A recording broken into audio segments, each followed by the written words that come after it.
I did too. Let's Hey, welcome back to another edition of Ego on Break. I'm your host, Dynamite J. Andrews. You got the Mississippi Madman, Logan Creed, sitting to my side. Yep. And camera came on as he was in mid-thought. Yeah, so, I was going to say, let's try to give like our top 5 rankings of who we thought was the best wrestler of 2020. Oh, I dig that. Yeah, so let me think on that for a minute. Maybe we'll close with that. It's kind of a spur of the moment thing, but I was just... maybe not a... like best of a top like 5 who you enjoyed watching. Yeah, I mean, it ain't like there was a whole lot of great stuff this year. Okay. Yeah, I dig that. I didn't get a chance to watch a whole lot of wrestling. I know you hadn't watched a ton. I watched more indie stuff than I did anything. I watched the last episode of MLW. It's the one where Selena kind of takes over. She comes on and promises that it's going to be the most highly rated episode of MLW in history. And yeah, she was in charge, wasn't she? Yeah, it was pretty horrible for me. I didn't see it. I'm a big supporter of MLW. Yeah. I don't know. I just didn't enjoy this episode. Started off low key, beat up a fat guy, fat body or hard body or something like that. Loki just runs in, hits him with like a forearm in the corner as the guy's taking his jacket off or his shirt off or whatever. Knocks him out. Oh my God, he's knocked out. That was match number 1. Yep, that was number 1. Then there was a bunch of good promos on here. So I will put MLW over for the promos. All the promos were good. That's usually how they are, though. The matches were all horrible. Then we get like the debut of Mil Moretes. He basically squashed Brian Pillman Jr. So did Brian get nothing? He mean a little, but no. Did he bump him? I don't remember. But I must say it was probably like at best 80-20. Really? Wow. And I'm thinking I'm giving it too much. It might have been more like 90-10. Well, I mean, you got to make a strong debut. But to me, you could have done it with somebody besides Brian. Yeah, like the fat guy that Loki killed. Yeah. So that was that. And then the main event was the Parks versus the Von Erichs. Tom Lawler was the special guest referee, and after horrible tornado tag, brawl, weapons and stuff, a bunch of chaos at the end, and Los Parks are your new champions. I think they even did like twin magic with the other, like the third member of Los Parks. I think La Parka or I LA. see the two sons pulling it off, but the daddy. Well, I think LA Park got blowed up and rolled under the ring, and the other kid come out and he, So, like I say, a lot of chaos, a lot of just crap for the sake of having crap. And Los Parks is your new winner because if he wouldn't have won, LA Park was going to retire. So. Oh really? No, yeah, if he didn't win this gold, he was going to retire. I hate when they put stipulations in there like that. Now MLW didn't put it on there; he put it on there in his promo. Technically, they let him, so there you go. Right. So, overall, pass it, skip it. I mean, it's not worth wasting your hour, 30 minutes, whatever it is. Nothing of importance. Nothing of Contra? Well, a little bit of Contra stuff, but it was all like promos and stuff. The coolest thing was they broke it that maybe someone else has bought out Selena De La Renta's Promociano faction or whatever. So they kind of dropped a seed for that. Okay. So other than that, you didn't miss anything. Well, so far, is it just Mill with her? Yeah, and Los Parks. Los Parks. Yeah. Okay. But she was coming out just like bullying the commentators, making her orders or whatever. And one of them was like, "We just got word that your company got bought out or whatever, or has been taken over or something." She looks real confused and kind of gives like a worried smile and then walks away. And then some guy walks through the ring with her in a suit, and he's like off in the background. And they're like, "Is that a bodyguard or is that somebody making sure she does what she's supposed to do?" So that's... Well, at least that got you a little interest. Yeah, other than that, nothing else of importance. I mean, nothing. Ever. Nothing at all. Period. No importance. Yeah, I'm sorry. So, you watch Ring of Honor? Yeah. The last episode. I enjoyed it. It was Rhett Titus versus Flip Gordon. I'm kind of in the range of it was a good match. It was actually really damn long. And they were getting it down to where it was 30 seconds within the finish. And all of a sudden, Flip throws a right. And a right, you're allowed one. So then he hit like 2 more moves and pinned him. But the punch was a setup. I like that they played the punch up. And he said the reason he didn't shake hands with, the pure champion. Yeah. Was Gresham. Because he didn't pin him and he didn't make him submit. He knocked him out. He's like, there was no honor in that. So he reaches down and picks up Rhett's hand and picks it up, shakes it while he's on the ground. And he goes to the back, and the young lady that does the interviews, I can't remember her name, but she said the Ring Queen, of Honor. something Queen. Yeah. Ring of Honor decided he is no longer in the pure division anymore. Yeah, I started watching it, and one thing I noticed, they were talking about how a wrestler could only be in one division. That was really cool. Now, they could be in a tag, they could be a singles wrestler and in a tag team, or 3 or 6-man, but they could only be. They're either in the pure rankings, they're either in the TV heavyweights title, or the TV. So I thought that was kind of cool. Yeah. So, but he is the #1 contender for the heavyweight title, so I guess they're going to go with that. Right. I like Flip better. Well, here's your thought process. Without the limitations. That's heel. That's Rush and him. They're both they're heel. But now, did they say he's going to get the title shot next? Oh, no, I didn't say that. I'm just saying, but he's #1 contender, but he may have 45 more matches, you know. I'm just looking at who the champion is. I mean, that's definitely a heel storyline. Yeah. And they were trying to say how, I'm trying to remember what his name is. Anyway, it was who else was going to be in the pure division and get the next shot. And they said next week was going to be, what the hell's their name? I can't remember. Shane Taylor's group. Is it? Oh, yeah. Team Shane Taylor? Yeah, Shane Taylor Promotions. Yeah, Shane Taylor Promotions is going to fight the 6-man tag champions. Okay. It was my understanding. Like the Mexi Squad or something? Yeah, something. I don't remember their name. It's something Spanish. I think it's Mexi Squad. I'm lucky to speak redneck and English. So. Yeah, broken English. But that was going to be one of the matches next week, so I was looking forward to it. And they're going to do something with, what was the guy they're doing so much with in the pure division, and then they made him lose to Flip? Josh Goods Woods. Yep. And I'm excited about him because I really like that guy. I think he has a buttload of potential. Yep. But the next match, and it was the main event, because there was only 2 matches in this. There was a lot of promos, and promos were all really good, and they were all leading to something, which is that's MLW and ROH is like strong points. Yeah. But it was a Ray Horus versus Dragon Lee. Okay, I almost not Tiger Lee. That I know. That's what I kept saying. But I mean, this match, it was Lucha Libre with a brawl. Okay. I mean, it was kind of really good. Reminiscence of like the old Rey Mysterio, Psychosis, Juventud stuff in ECW. Yeah, but I mean, there was one small botch, and that was it. And the whole 15-minute match, I believe it was. Nice. But it made Ray Horus look really, really strong. Because, I mean, it was a back and forth type match. It wasn't one-sided at all. Yeah.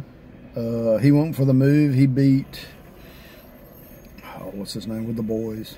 Yeah, Dalton. Dalton Castle. He went for that. It's like where you split into the split leg off the top and you roll it into a pin. Yeah. He went for that and it got reversed. And Homeboy jumped up and he's on the top rope, boarded out like this and stomped on the back of his skull. Oh, wow. And it looked brutal. That wasn't a finish, but when he got down, yes, in all honesty, it should have been. When he got down, he hit him with a Shining Wizard, and he's like, okay, that isn't enough. And he lowers the knee pad and boned the face and pinned him with that. So Horace loses, and Dragon retained the TV title, but man, it was a hell of a match. Nice. So, unlike you, I do recommend go watch this Ring of Honor. It was very, very, very, very good. I watched earlier today. I watched Wrestling with Regret, and he was doing Survivor Series 1998. Dear God, like Mind Games or Pain Games or Mind Games was something in your house. Yeah, but it was something similar. Like they had like a little tournament or whatever. It was pretty good. The matches were not great, but the story they were telling throughout the whole show was good. But they were saying how like that was Vince Russo's like big moment was doing that pay-per-view, because they planted seeds weeks and weeks and weeks for what was going on, and the whole time you're thinking like the Vince and them are screwing over everybody for Mankind, and in the end they screw over Mankind and get the Rock. I remember that. Yeah. So it was pretty cool to see that. I hadn't seen it since it happened, I guess. Me neither, dude. The only bad thing was like it was a year after Montreal screw job with Bret, and they did the same thing with The Rock. So yeah, because that's when he had Mick dressing up in a suit. Yeah. Mick's one of them guys, like, regardless of what you put him in, he's just going to look like Mick. There's a reason he wears jogging pants and flannel shirts, because it doesn't matter. No, it does. Some of us just don't pretty up that well. But I do remember that scenario. But I thought that was kind of cool, like just something throwback, it was just different. And one of the, I forgot like how much like Shamrock was being pushed back then. He was being pushed a lot. He had like a few with The Rock and a couple other people back then. And so it's pretty crazy. Yeah, you brought up Shamrock, and I really got nothing to say about this, but I think it's kind of cool because it is potential for another crossover.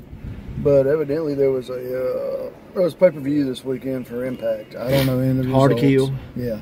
But Shamrock evidently saw the owner of AEW there, so he sent a tweet out, goes, "Nice to see you again. Maybe I'll see you again soon." Yeah. So I thought that was kind of cool because there is several matches I'd like to see. Well, they've crossed out, like the Good Brothers have been on there, and then. But to me, like Shamrock's the biggest name they have right now. Like somebody put up said like how crazy it is that you had an AEW talent standing in an Impact ring wearing a New Japan Wrestling shirt. Like because Kenny Omega had the Bullet Club shirt on. That's true. Like just how crazy that is to think that no other time ever do I remember something that crazy. And then not only does AEW have Impact guys there, they've also got the NWA people there because they've had like Serena Deeb's just defended her NWA title. Yeah, and what's the girl that punched her face in half? Thunder Rosa. Yep. I know she's been there. AEW is just Impact. I think Impact started the breaking the grounds where they were like, we don't want to own your name. We want to claim where you've been. We want you to go places and represent us. And if we're paying you all this money because of who you are, we want to be able to use who you are. Yeah, but sometimes you've done really dumb stuff at other places. I get Vince's deal, but at the same time I don't. Yeah, but Vince's deal is I want to own you. Oh, he wants to own you. You got a bad reputation, Yeah. So, but that's just so crazy. Like, 2020 has been crazy in the world, but it's also been crazy in wrestling. Like, just so much, like, it's like Bizarro world, you know what I mean? Literally. Like, wrestling in 2021 is like, I'm excited to see where wrestling goes. At the same time, I hate the fact that you're having to get all of that through media. You can't be there to see it, Not yet. So, super crazy, weird, awkward, but exciting at the same time. Yeah. You say you watch a lot of indie stuff. Anything else you watch? No, not this week. Not in the last 2 weeks. I just had a lot going on. I just hadn't had time to do it. All right, so top 5 favorites of 2020. People we like watching. No particular order, just or you want to put it in an order? I was just going to try to choose just 5 people. All right. That I went out of my way to find and watch their matches. All right, name one. One is actually Sami Callihan. I went out of my way to find several of his matches this year. I'm a Sami Callihan fan. I got really into Sami right after the Eddie Edwards baseball bat incident. Like, he just took that and ran with it, and I was super excited that that's what happened. So, I can understand that. Yeah. One of my guys, Jacob Fatu. Yeah. Like, we don't get to see him a lot on MLW. But when he does, he always impresses. Dude's insane. Like, super insane. If I had to pick somebody from MLW, it would probably be Hammerstone. He's on my list as well. That dude is way up there, man. I think he's literally the future unless something majorly happens. I'm going to group him and Holiday kind of together as a dynasty. Oh, no, they're great. But I just like what both those guys do.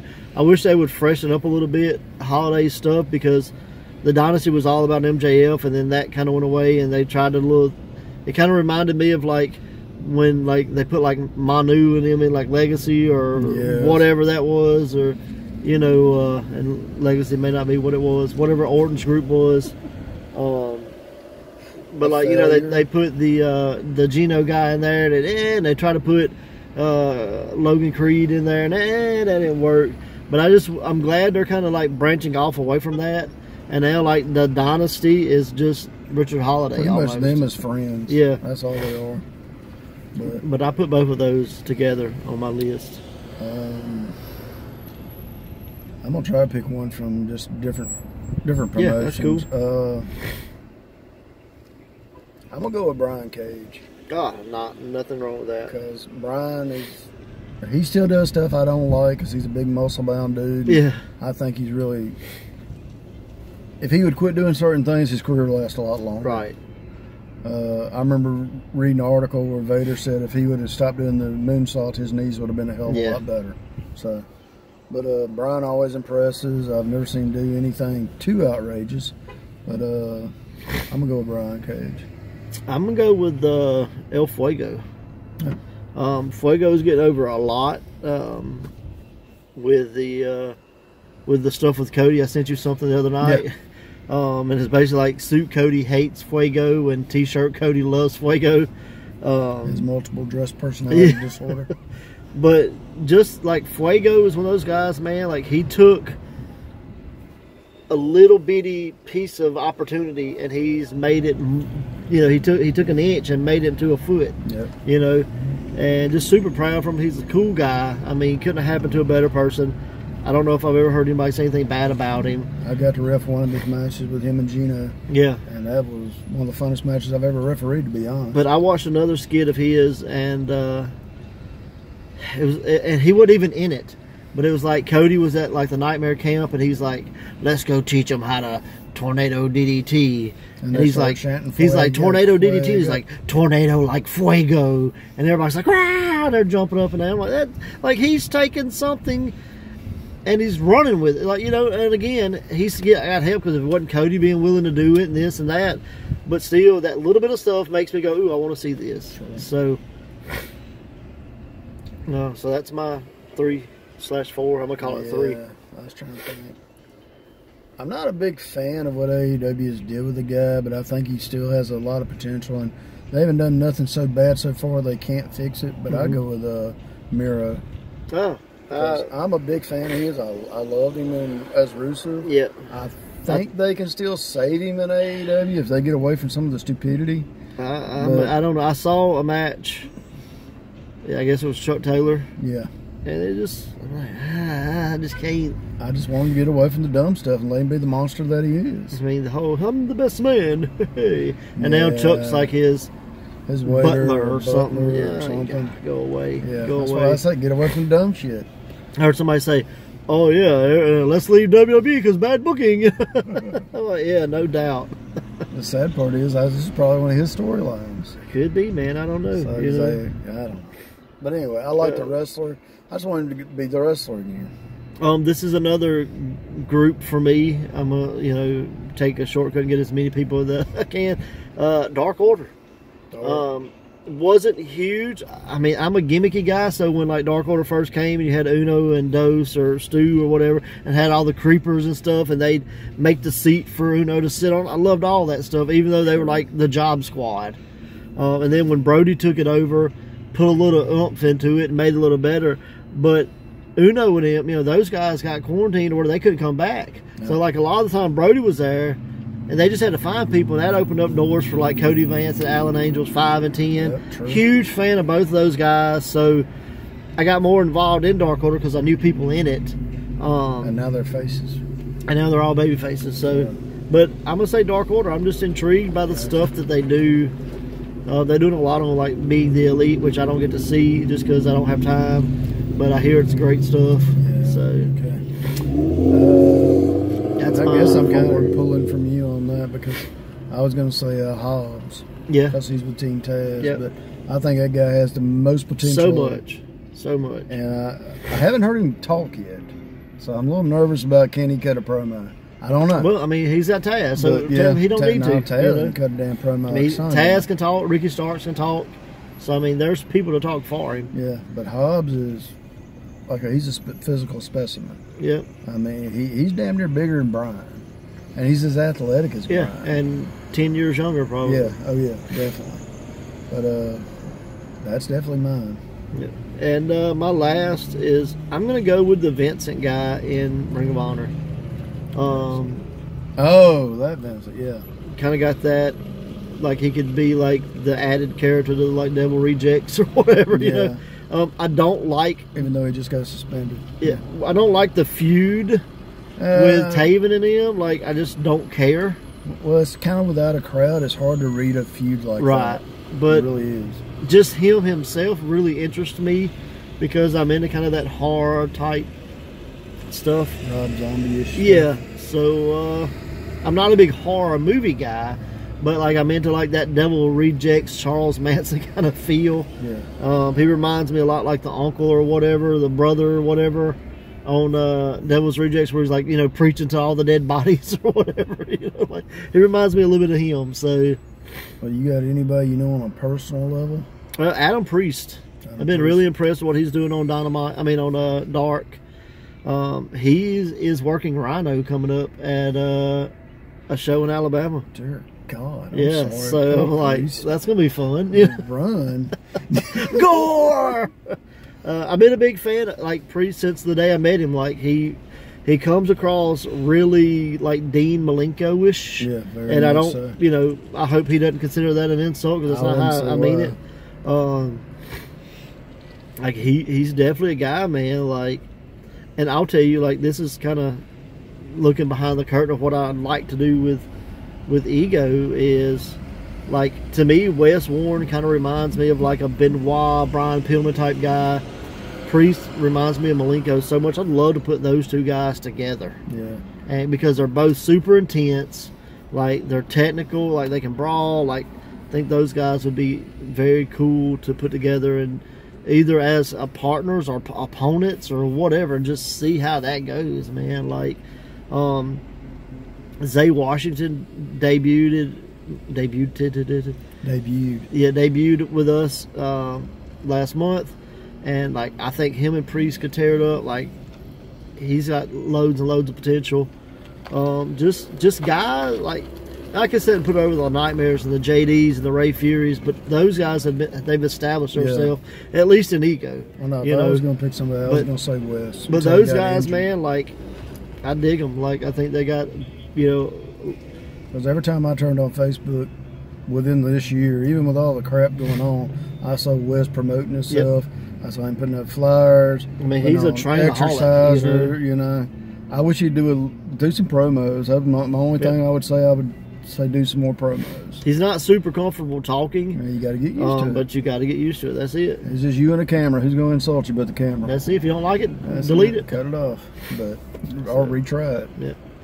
So yeah, what about you? Just Wes? Wes would have been the one would pick this year. But yeah, so hey guys, we're running a little long. So that's been this week's Ego and Break. Maybe this month's Ego and Break. Depends on how the weather does. Goodbye 2020. Yeah, later 2020. Hello 2021. And we'll see you next time. Watch wrestling. Watch wrestling.